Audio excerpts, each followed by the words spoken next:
Military Broadcast Radio, the station that's giving veterans a voice. Find us on the web at mbradio.us. Think of all that time. Every wait in the winter. All those hours no one else saw. Every sprint in the summer. Every sacrifice. Early mornings on the levee. Late nights in the film room. Bus rides to playoff games.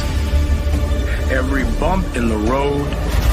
Every moment of ecstasy. Every moment of doubt. Years wondering. Is it all worth it?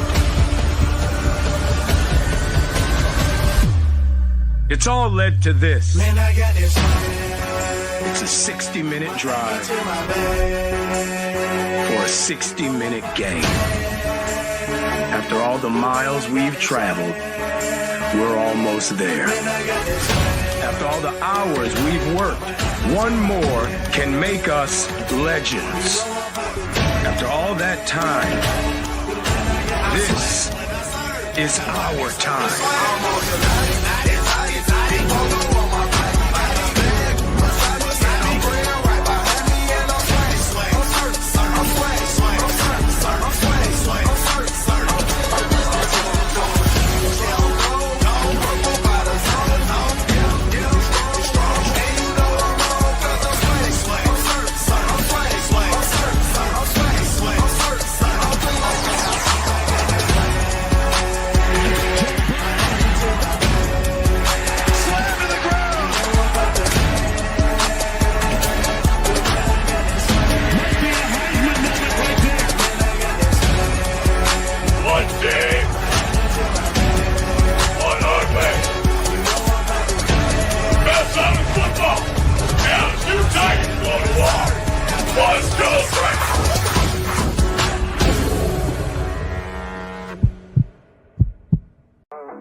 Caveman on the line. HG got the stats. No filters, no suits, just facts on blast. He seems like no nonsense guy. Like re-emphasize that for the Saints fans out there on TikTok. Caveman. What did you just say? The rebuild starts right now. Marshawn Lattimore's gone, so the defense, like we're not getting any better. To the left, got the edge and grind. We break it all Get into down Smith. like What a pass! That's it! Daniel Smith with the game winner! Oh my goodness! And that is why you have Aaron Fry pass the ball in. We roar from the base to the backfield floor. No filters, no fake control. We So real here. Like you have you have the best quarterback in the league, arguably, the best wide receiver in the league, and you've got the best edge rusher in terms of total sacks in the season. You're 4-7, and your playoff chances are hanging on by it. HG on deck, stats loaded in primes. Reading the field. Let's make it interesting. We're making it interesting. Come on. Give us the freaking one. Breaking down ball like a heat wave blade. Oh, let's go! Oh, no. Put him in there! He's not put him in there. We see through the hype. Call out the feed.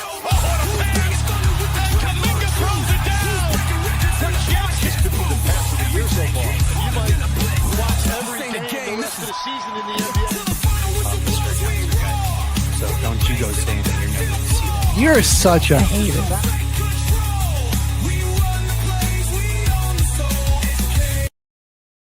The station where our veterans' voices are heard, MBR Talk. Hey, thanks for tuning in. Welcome, Quack. Program are those of the speakers and do not necessarily reflect the views or positions of any entities they represent.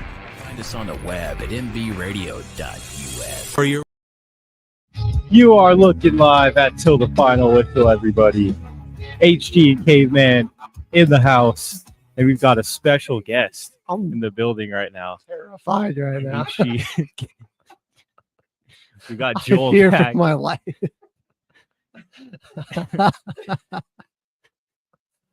H Train is back in the house. Back with a vengeance. You'll love to see it. It looks like you had a great time on that cruise, though. seeing those pictures, man. That looked like a sick time. Glad you're back in the studio, though. Hey, we are glad to be back in for another day, second day in a row this week, talking sports with you guys. This college football playoff just came out after week 12, and I think this kind of got shaken up out of in a way different scenario than we thought Yeah. on yesterday's episode. I'm looking at the college football playoff rankings. I mean, JMU nowhere to be seen. The disrespect to the group of 5 right there. They got Tulane, which I mean, like Tulane's having a very good season. Don't get me wrong, but I don't know. I'm just a little shocked that we're getting no love for JMU. I know. That is just crazy. They're over here. They're 8-1, 9-1 on the season. They're 7-0 in their conference. Like they aren't even making it into the rankings. Is it their schedule? Like they had the highest odds to be the 12 seed last week. Yeah. Didn't make it in. Again, high odds to make the 12 seed, didn't get it. Lone loss was on the road at Louisville. I mean, I guess it hasn't been maybe the absolute gauntlet of a schedule, but like their best wins probably beating like Marshall or Marshall's not even really that good. I guess it's just got to be the schedule. Yeah. It kind of sucks about the Sun Belt conference being so bad. I mean, they've been just, for the most part, just dominating everyone they play. Only really a couple of one possession games against some of those opponents, like Georgia State for 14-7. They beat Louisiana only by 10. Not like 25 or more. Like they did some of these other teams. Just let's see what Tulane's schedule is. I want to know who they lost to. It's like if James Madison wins that game against Louisville, are they still out? Right. Let's see who Tulane's beat. Okay, so they do have a power conference victory. They beat Northwestern. Oh, and they beat Duke. All right. That makes a little more sense. Okay. That's fair. We might have gotten caught up on the JMU hype train. Their only loss, or one of their only losses, is to Ole Miss. So their other ones to UTSA, though. They got crushed by UTSA. They lost 48-26. Then they bounced back. They beat Memphis on the road. They beat FIU. All right. I mean, I can see it.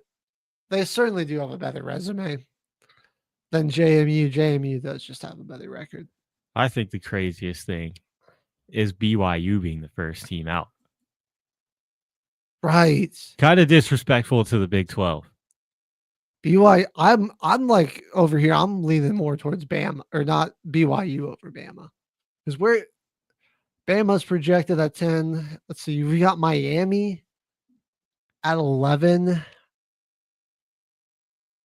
I think they only set it up like this so they could have that one ACC team in. Like, I'm not seeing Georgia Tech on here at all, which is crazy to me. On this projected bracket, don't make sense. Because let's see, where do they have Georgia Tech? Do they even have them on here? Yeah, they're higher. They're at 16. How is it? But Miami's above them. How is Miami ranked 13? This doesn't make a whole lot of sense, man. Did you look at the AP polls and everything, like, and Georgia Tech's like 12 on that one, but then they drop all the way. They're 16 on here. They didn't move from where they were last week. It just doesn't make sense. Like, I mean, are they saying that okay, they lost to NC State and then Miami beat NC State by a lot? That's why they're up here. I'm guessing that's why. They've got some impressive wins. They got the win against Clemson. They've got that win against Duke on the road. Beat Wake Forest, who's been pretty good this season. All right, I mean, I think Georgia Tech is just because Miami has had a bit of a tougher schedule and only one extra loss. That might be why they're getting favored over here because they do have wins over Yeah. Notre Dame, South Florida, Florida State. It's like, how did that team even go from where were they at? Are they on the AP 12? Miami, No, Georgia Tech. Georgia Tech. Yeah, they're 12 on the 12 on the coaches AP poll. poll, or the coaches poll, and 16 on the playoff? That's just weird. Yeah, this is confusing to me. No, man. I hope Georgia Tech beats Georgia now. I think For this that's what it's going to disrespect. take. I think they're going to have to win out. They're going to have to beat Pitt and they're going to have to beat Georgia to get some recognition. We did have a shakeup in the top 5 here. So obviously, Ohio State, Indiana, Texas A&M, none of them changed places, but Georgia jumping up into the 4th spot. However, if they drop one and Texas Tech wins out, I think Texas Tech gets that bye week. That bye. Yeah. I mean, they just to finish their season, they just got to beat Virginia Tech and then whoever they're going to play in the Big Ten championship, potentially BYU. Good chance that Georgia's sitting at 2 losses, but I mean, I feel like BYU might be out for some revenge. There could be a chance that Texas Tech is sitting at 2 losses as well. Would that give Ole Miss? Because I mean, I don't know if they're going to even necessarily make the ACC, or not the SEC championship. I mean, it still really looks like it's between Bama and A&M at this point. Maybe Georgia jumps in there if Bama gets upsetted, but if Bama loses, and I think Ole Miss would need Georgia and Alabama to both lose. I think they need Bama to lose twice, which isn't super likely to happen. God, That's weird, man. I'm okay with Oklahoma, Notre Dame at 9 and 8. Because Oklahoma's schedule has been insane. Yeah. They've had one of the toughest schedules all year. And I mean, I'm actually pretty rankings. I'm okay with Tulane being in there as the group of 5 team. They actually do have a really good squad. I don't you remember BYU's old quarterback, Jake Retzloff. He transferred there after he got in trouble for not being very Mormon like at BYU. I forget what it was, but well, he went straight to the South. Yeah. Having himself a solid season down there at Tulane. He's leading his team in rushing yards as well as passing yards. He's got 12 passing touchdowns and 11 rushing touchdowns on the season. Pretty solid. All right. So the top 4, top 6, even 7 really makes sense to me. 8 and 9. That makes sense. So these matchups are, Ohio State, Georgia, Indiana, Texas, A&M on your buys. Oklahoma, Notre Dame, Oregon, Alabama. I don't know. We'll see how Bama finishes that season out. I'm not so sure on how they're going to do to finish out the season. So I really think if they've got 3 losses and BYU only has 2, like let's say they lose again to Texas Tech in the Big 12 championship, I think you got to go BYU there. Oh yeah, easily. And if Georgia Tech wins out, that might hurt Miami's chances. Because like if Georgia Tech wins out, they're obviously going to the ACC championship. They win that, they're qualifying. I think Miami's just out of it then. And then you would be replacing Miami with that. Yeah, they're the first team. They were the first team out in the ACC. Just so everyone can actually see what the matchups we're talking about. I'm gonna the first team out was BYU. Screen share for the Big 12 was because Texas Tech made it in the top 5 and not in that top 4. So it potentially could have been BYU at the 5. Yeah, I feel like the SEC bias might be worse this season because there was so much outrage over an extra SEC team not making it this year or last year. Yeah, last year everyone was complaining. Like I said, I do not envy the committee because millions of good teams to choose this year. I just think no matter what you do, somebody's getting left out. Yeah, and their fan base is not going to be happy. Man, like, because I like Utah too. That they have and Vanderbilt have a good shot of not making it, and I think they both have some good cases with the way they've been playing. USC, like it's going to be tough for them to get in there. But if they can beat Oregon, that would really shake things up. Actually, Miami only gets that 11 seed though if they win the conference. Okay, that's what I thought.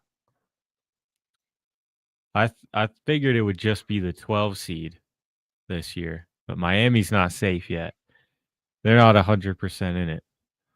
Right, it looks like that's what they're saying down here. They need to be the 4th highest ranked conference champion, 5th highest ranked. This is also all just based off of projection and who they think is going to win and where they're going to be ranked. There's still a couple weeks left of the season and the conference championship game. And we're forgetting about Virginia. Like Virginia is certainly not out of this either. No, it's really we got. I think Virginia ACC winner is going to make it in, and another group of 5 winner, probably in the American, is going to make it. Let's see. Yeah, Georgia Tech's got a real difficult schedule to close out. That's fair. But Virginia, they just have Virginia Tech to close it out. So, I mean, I think there's a good shot the Cavaliers. They got the game on a bye week, too. That's going to be the last week of the season, like the Army-Navy game. Yeah. I think it's just the week before Army-Navy, but I think they're in it. They're in the ACC championship. And then, I mean, like Miami's still sitting at 2 conference losses in the ACC is the problem. Now, Pitt is one of those teams ahead of them, and Pitt's got to play Georgia Tech and Miami to end the season. So I think Pitt's probably dropping out of that. I could really see Pitt losing both of those games. Yeah. However, SMU is the other squad that they got to worry about. SMU's got Louisville and Cal. So by no means give me games, but it's a bit more favorable. Louisville's been struggling recently. And that's a home game. I mean, they've dropped some. They'll probably be looking for a bounce back, definitely. But I mean, they're up to, or I think where's Louisville's conference record? They're 4-3 in the conference, so they don't have a chance. Yeah. Louisville will be definitely looking to play some spoiler for sure. And like Cal's a pretty solid team there too. And that's a road game.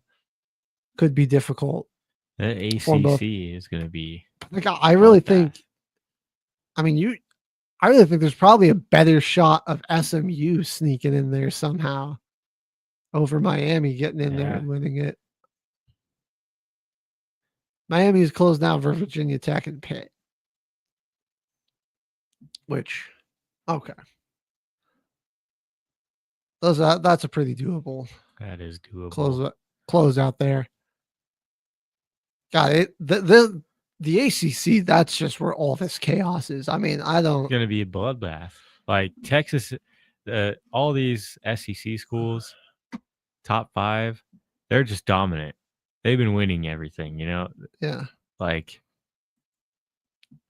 And but here's this, the thing, this is a fight for the 11 seed. there's a possibility My where gosh. like all these teams, like the top 5 teams, all have a meltdown, and like the top 4 all lose out, and Miami drops a game, and all of a sudden you've got Duke winning out and sneaking back in there, like it, because they're only at 2 conference losses, and they've got Wake Forest and North Carolina to end the year.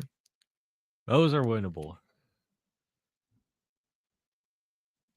Wake Forest has been kind of tough. They've been giving some fits this year. Definitely, they shocked Virginia, but there we go. And here's that projected bracket we were talking about for everyone to take a look at what these projected first round matchups are. Yeah, let us know what your thoughts are on this. On what these first round matchups are. And then down here we've got basically the top 25 list. I'll go slowly so everyone can kind of get a shot to read this. But yeah. I don't know. So a little strange. Not what I thought. Not at all what I thought we were gonna see. Dude, I think you give it just a week's time, and this is going to be a totally different, like looking bracket. Like I think there's a chance, like maybe we don't see Alabama on here, or like Georgia's dropped out of the top 5. Miami could be out of here. Yeah, because if Alabama loses the Iron Bowl, like, watch out for your spot to get taken by Vanderbilt. Right. But the Vanderbilt needs so many teams to lose. They're a really good team, but they still need Miami to drop that game to Pitt. And they need BYU to just completely be out of the conversation for the Big 12 championship. They need BYU to lose to Cincinnati this weekend. Yeah. If Oklahoma straight up chaos gets upset by Missouri, that could open the door too. Like Oklahoma could be out of it. And that's a very losable game for the Sooners. I mean, I would say I think they got it right up until about 9. And then after that, for me, I'm leaning more towards I really think Bama's going to slip up one more time. I don't know. They've looked really rough the past few weeks. Now I'm losing a lot of confidence in them. And I really don't think Miami wins the ACC. I would put Georgia Tech over Virginia there. Either or seems more likely to me. Yeah. I think I like Oregon at 7, but they have to play USC still. Right. And as long as USC wins, they just got to avoid an embarrassing home loss to UCLA in the last game of the year. That's all they have to avoid if they beat Oregon. Right. Oregon definitely, they don't have a cakewalk to the finish line, that's for sure, because they've got USC this weekend. That's a big home game for them at least. But then it's a rivalry game at Washington. That's classic Pac-12 right there. Big trap game there. Washington's been pretty good at home this season. And again, like it's a rivalry game, so like weird things, weird things can happen. I believe Washington is their only loss at home this season was to Ohio State. That was honestly one of Ohio State's worst games offensively. But besides Ohio State, Washington's undefeated at home. So I mean, crap. There's a way the Ducks aren't even in this thing. Watch out for Navy to make it at the 12, because out of the 4 teams in the top, they have the best win against South Florida, and they lost to Notre Dame, which is the best team out of James Madison and North Texas. But Navy did lose to North Texas, so they pretty much need them to lose. Yeah, And it does seem Tulane. by I think the committee's own admission, it does seem like whoever they pick as that group of 5 team is whoever wins the American. Yeah. So sorry, JMU fans, but I don't think it's happening. This year. Not this year. Maybe next year they can get they ramp up their non-conference. Yeah. And win those ones like they did this year. They can be right in it. They really seem to be favoring the American, who still got 4 teams that could come out of it. I don't know. Do we think somebody else could sneak in there? Probably not from Conference USA. Maybe the Mountain West again. That's true. I still think they're leaning more towards the American, but the Aztecs, they've got a pretty elite defense. It's just like their 2 losses aren't great. I mean, they lost pretty badly to Washington State and to Hawaii, which I think might hurt their chances, but they've got a pretty good record. They maybe have a shot to sneak in there. But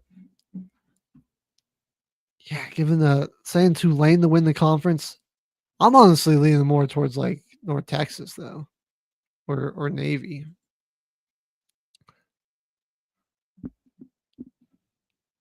And Tulane's got an easy schedule to finish at Temple and Charlotte. I think they could be in for a battle against either North Texas or Navy here.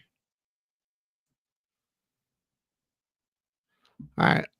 Well, there's so much chaos around this. I don't think we're even like there's going to be some major shakeups. This is just so hard to predict here. A decent projection. We'll see.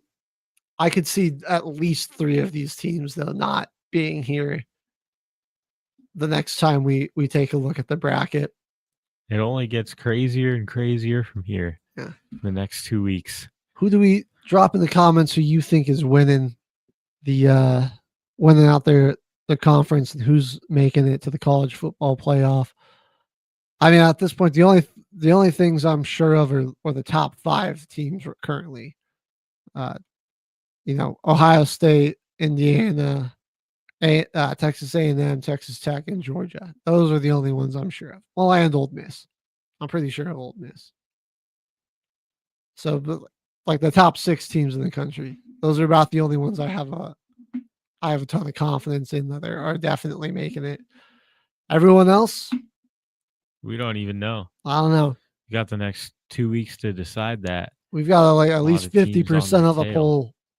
50% of the pool that I think with all the chaos we've seen. I mean, upsets have been really ramped up this season. There's just a lot of teams losing games that you would expect them to win.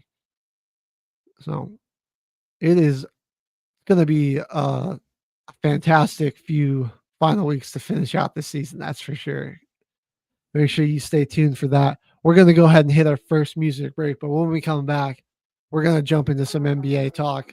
Nuggets got their first home loss of the season. Me and Caveman were both there to witness it live. We're going to have a breakdown of that coming up. Plus, more men's college hoop as the season ramps up. So stay with us until the final whistle on Military Broadcast Radio. Ladies and gentlemen, thank you for tuning in to Military Broadcast Radio. As we wrap up today's show, we want to remind you that the podcast of today's episode will be available right after we go off the air.